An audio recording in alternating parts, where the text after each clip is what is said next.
بارگاہ رسالت میں آپ صلی اللہ علیہ وسلم میں درود پاک کا ہدیہ پیش کریں۔ اللہم صلی علی سیدنا و مولانا محمد معدن الجود والکرم وآلہ واصحابہ الکرام وابنہ الکریم وبارک وسلم صلاة دائمة سرمدا ابدا۔ الحال جو حالات ہیں ابھی پوری دنیا جس کی طرف آج متوجہ ہے وہ ترکی اور سیریا وغیرہ کے ملک شام کے زلزلے بہت بڑی تباہیاں لا چکے ہیں۔ وہ زلزلے جو اعداد و شمار پیش کیے جاتے ہیں گورنمنٹ کی طرف سے وہ ایک محدود انداز میں ہوتا ہے، اور نہ جانے اس ملبے کے اندر ابھی کتنی لاشیں دبی ہوں گی، کتنے لوگ زخمی ہو کر اپنی زندگیوں سے ہاتھ دھو چکے ہوں گے۔ کوئی سوچتا بھی نہیں، کسی کو معلوم بھی نہیں ہوتا کہ کب زمین پھٹ جاتی ہے اور کب بڑی بڑی عمارتیں زمین میں نیچے آ جاتی ہیں۔ یہ کیوں آتے ہیں زلزلے؟ اسی پر میں تھوڑی سی بات آپ کے سامنے رکھتا ہوں۔ وہی آیت میں نے آپ کے سامنے پڑھی 21ویں پارے کی۔ اللہ فرماتا ہے زمین میں فساد ظاہر ہو جائے گا۔ کب؟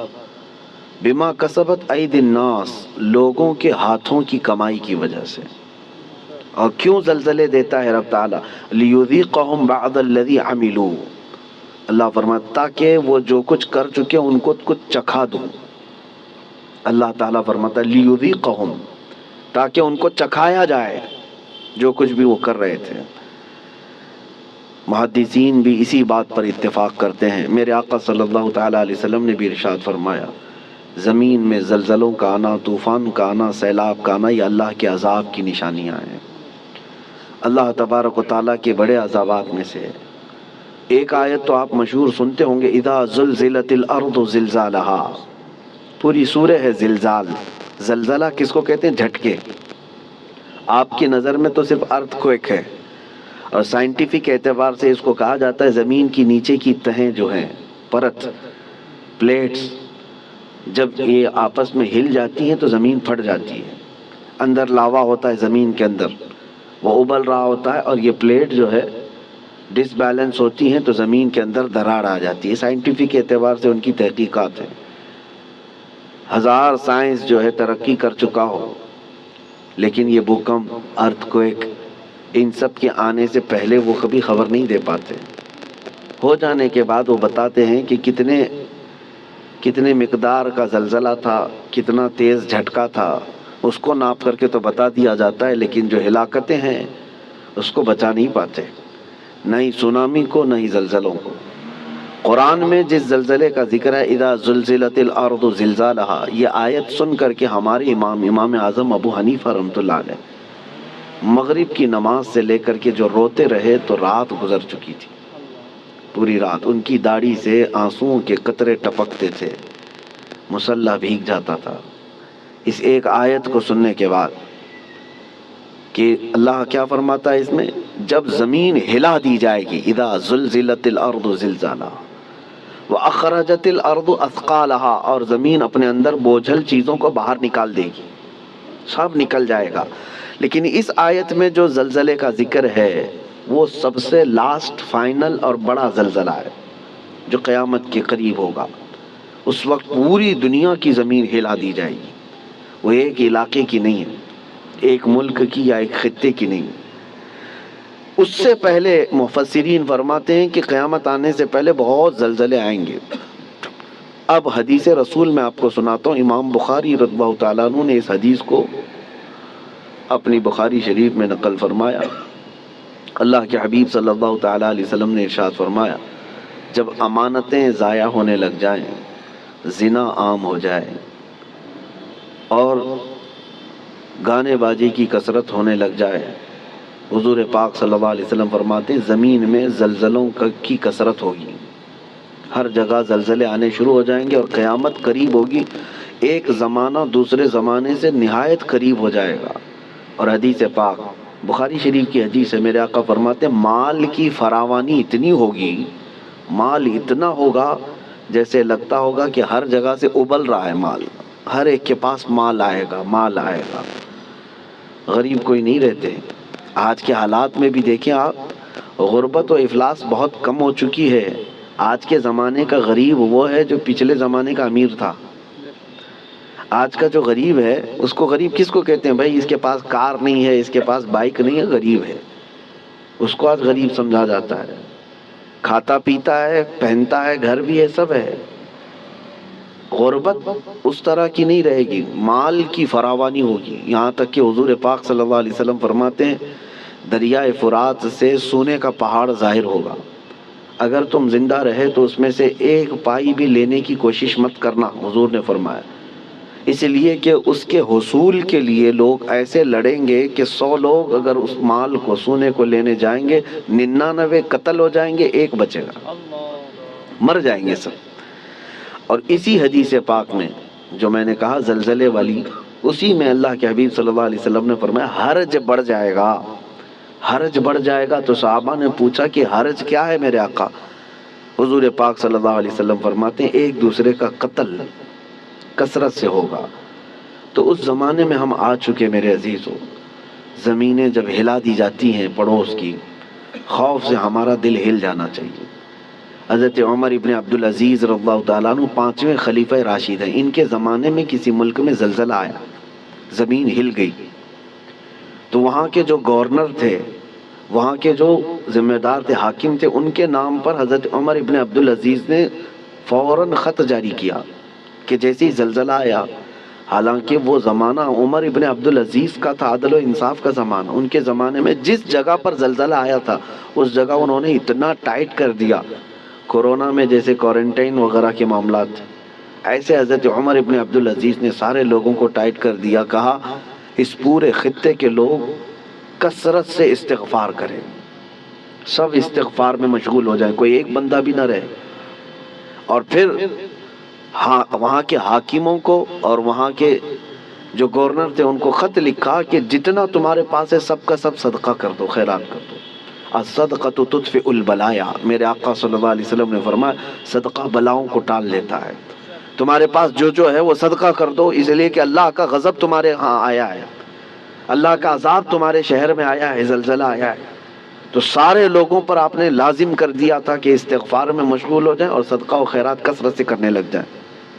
عزیزان گرامی وقار، اور ابھی 3 اور بڑے زلزلے آنے والے ہیں جس کی بشارت میرے آقا صلی اللہ علیہ وسلم نے فرمایا، عرب کی سرزمین پر آئے گا، مشرق میں اور مغرب میں، یعنی ایک ایسٹ میں، ایک ویسٹ میں، اور ایک عرب کی سرزمین۔ ایک قیامت سے پہلے 3 بہت بڑے زلزلے آنے والے ہیں جس میں لاکھوں لوگ دھنس جائیں گے، زمین اتنی تیز پھٹے گی کہ ہزاروں کی نہیں لاکھوں کی تعداد اس میں زمین میں چلی جائے گی۔ مشرق میں ہم لوگ بھی آتے ہیں، ویسٹرن میں دوسری کنٹریز ہیں، آپ کو پتہ یورپ وغیرہ، اور عرب ہے۔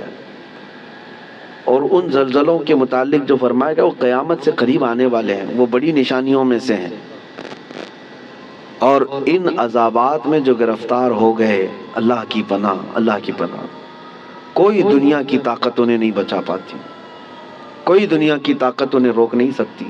اسی لیے آج میں یہ میسج دینا چاہ رہا تھا کہ کثرت سے استغفار میں لگ جائیں، جتنا زیادہ ہو سکے، صرف اپنے لیے نہیں، اپنے بھائیوں کے لیے۔ سورہ انفال 9ویں پارے میں اللہ تعالیٰ فرماتا ہے وَمَا كَانَ اللَّهُ لِيُعَذِّبَهُمْ وَأَنْتَ فِيهِمْ وَمَا كَانَ اللَّهُ مُعَذِّبَهُمْ وَهُمْ يَسْتَغْفِرُونَ۔ آیت ہے، اللہ فرماتا ہے اللہ اس قوم کو عذاب نہیں دے گا اس لیے کہ اے محبوب آپ ان کے بیچ میں ہیں۔ ایک ذریعہ یہ ہے۔ دوسری بات اللہ تعالیٰ قرآن میں فرماتا وَمَا كَانَ اللَّهُ مُعَذِّبَهُمْ وَهُمْ يَسْتَغْفِرُونَ، اور اللہ ان کو اس وقت تک عذاب نہیں دے گا جب تک یہ استغفار کرتے رہیں گے، جب تک یہ استغفار کرتے رہیں گے۔ استغفار کیا ہے؟ استغفر اللہ ربی من کل ذنب واتوب الیہ، استغفر اللہ ربی من کل ذنب واتوب الیہ، استغفر اللہ ربی من کل ذنب واتوب الیہ۔ میرے عزیزو، کثرت سے استغفار کرو۔ اور اسی کو میں نے بہت پہلے کورونا کی جب ابتدائی حالات تھے اس وقت میں نے ایک اپنے چھوٹے سے میسج میں بیان میں نشر کیا تھا کہ اللہ کے حبیب صلی اللہ تعالیٰ علیہ وسلم نے ارشاد فرمایا کہ یہ عذاب الہی کی نشانیاں ہیں، استغفار کرو، اور جب تک استغفار کرتے رہو گے اللہ اس عذاب میں مبتلا نہیں کرے گا۔ آج کہیں کسی پڑوس کے گھر پر آگ لگی ہو تو اس کی چنگاریاں تمہارے گھر کو بھی جلا سکتی ہیں، یہ مت سمجھنا کہ ترکی ہل گیا، ملک شام ہل گیا، یہ تو ہم بہت دور بیٹھے ہیں، زمین تو سب کی جڑی ہوئی ہے، زمین ایک ہی ہے، اور ان زلزلوں کے ساتھ اللہ تعالیٰ پوری دنیا کو یہ عبرت دینا چاہتا ہے۔